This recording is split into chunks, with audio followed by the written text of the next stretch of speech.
Now, as the owner of two Irish wolfhounds of great stature, I am unashamedly devoted to dogs of all shapes and sizes. So the news last week that workers in a dog rescue centre in Manchester were describing their place of work as the most depressing on earth fairly caught my attention. Here to explain the challenge facing dog rescue centres up and down the country is Frankie Howard, a canine behaviour expert at Dogs for Rescue. Hello Frankie, how are you? Hi there Neil, I'm grand, thanks for having me on. No, now tell me, what is it that's happening? Tell me, I think first of all, what's happening at this specific centre in Manchester that you're connected to? Yeah, so what's happening here is the same across the country, across the UK and across Ireland. I'm very privileged that I get to be in a place surrounded by dogs all the time, and it should be the happiest place on earth. But unfortunately, at the moment, there's an epidemic of dogs needing to come back into rescue. Part of this is due to the rise in COVID puppies. Whenever people have more time at home, they suddenly realise they don't have the time for the dogs. My job has gone from working and training dogs to get into homes to basically answering the phone every day and having to turn people away because there's just not the space at the rescue to take in anymore. And that's why, as much as it's a job that I love, it has quickly become quite depressing to be here. What happens, when a dog centre is at capacity and people come forward with a dog that they need to be rehomed or that they need to give up and you can't take it? What happens to that animal? So oftentimes the sad reality is that a lot of those animals get put to sleep. Now we're very fortunate that our rescue has a no-kill policy, so an animal's never going to be put to sleep just to make room for another animal. But a shocking statistic is 2.7 million animals enter UK shelters every year, and about 2,000 animals are put to sleep every day in UK shelters to make space, because if people can't keep them and they can't get them into rescues, the rescues end up euthanizing dogs, which they would deem kennel blockers, basically to make room for other dogs. And it's really sad because that's somebody's life, and we're putting them to sleep because there's not enough space, but we keep pumping out more and more dogs as this problem goes on. So there was a perfect storm, wasn't there, during lockdown? People were looking for a companionship, and a lot of families took on a pet, took on a dog, a pup, I suppose, to entertain the children during lockdown. Now people have gone on furlough. People then subsequently went back to work, of course, and the dog became a bit more of a problem. And then there's the burgeoning cost of living, cost of lockdown crisis, putting people's household budgets under unprecedented pressure. So I mean, what kind of additional scale of problem are centres like your own having to deal with? Honestly, I've been working with animals for about 10 years, and although there's always been dogs that need to come in, I've gone from 1 or 2 phone calls a week, people asking to bring dogs in, to dozens every single day. And it can be as heartbreaking as, if you don't take this dog from me by the end of the day, we're going to go have to put them to sleep. And that's something that's quite hard to detach from. And I think you hit the nail on the head there, that when over the COVID crisis and people were at home, people wanted a dog, and the puppy farming industry made more money during COVID than the illegal drug trade.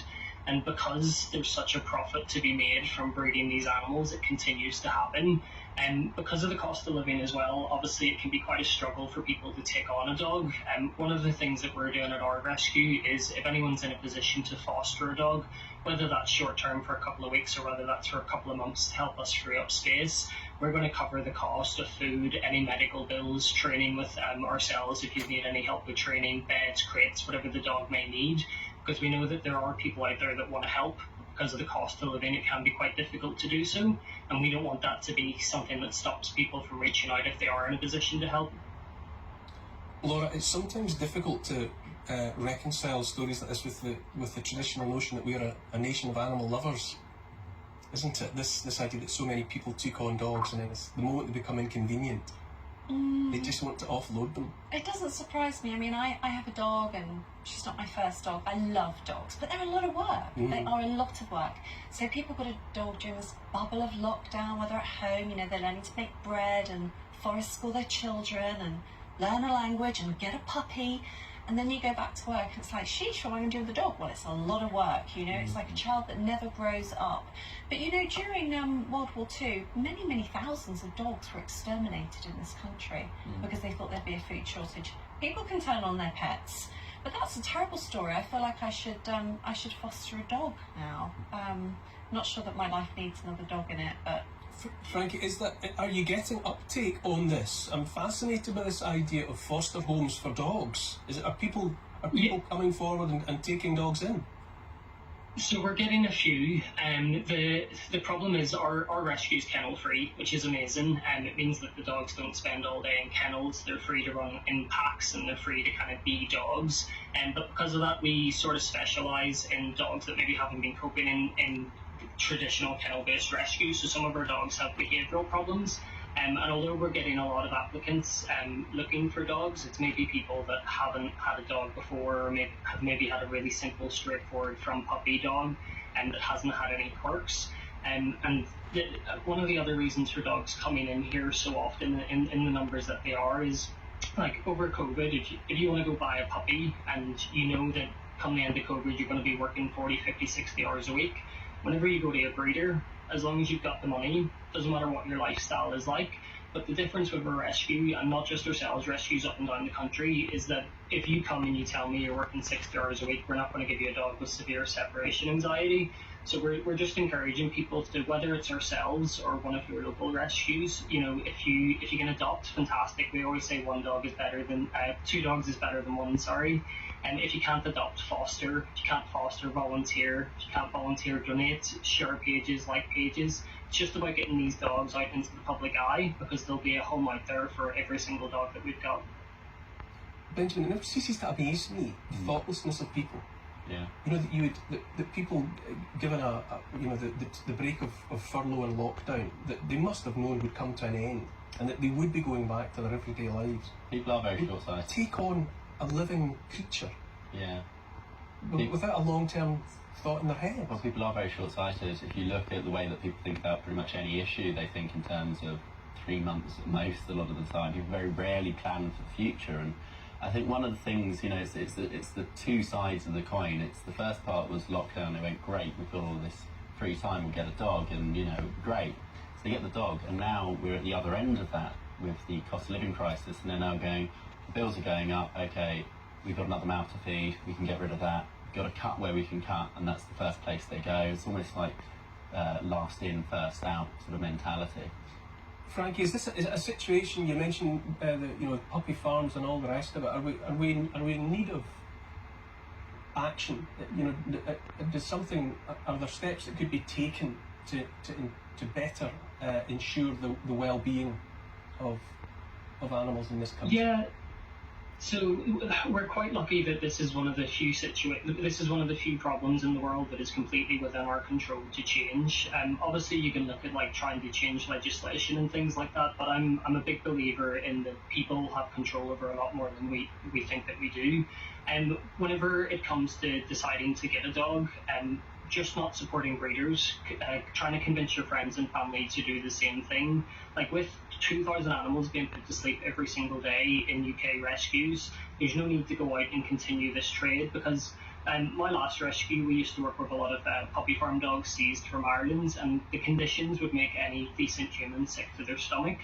And often whenever you buy from a breeder, if you're finding them on Facebook, you're finding them on Gumtree, things like that, and they put up a front, it looks a lot nicer than it is, but the reality is quite harsh, and I think if people realised how harsh it was, they wouldn't support it.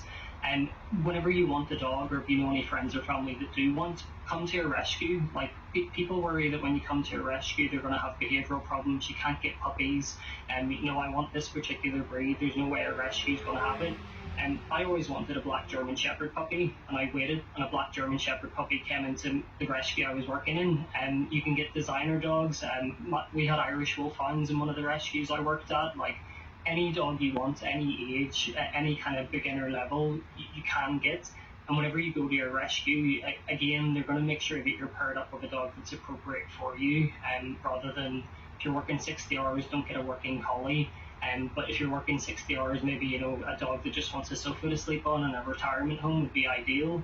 And because it's not for a profit in the rescue, it's always going to be about the dog. Where if you go to a breeder, no matter how much money no matter what problems you have in your life or your lifestyle doesn't match up, as long as you've got the money, the dog's yours. And so we can completely control this, but we just need to stop going to breeders. And there's not enough legislation on people that do breed dogs. The welfare checks are absolutely terrible. They're infrequent. They get a heads up when welfare is coming out to check them. It's quite easy to cover things up when you've got a week's notice. But it's definitely within our power to make a difference here. Frankie, it's a noble job that you're doing. You're spending your time taking care of these devoted creatures, man's best friend, and all of that. So I can only hope that at some point in the not too distant future, we as a nation, as a species, learn to take a bit more responsibility for those animals with whom we share our lives. Thank you for now, Frankie. Thank you so much, Neil. Appreciate you having me on. Thank you. After the break, I'll speak to three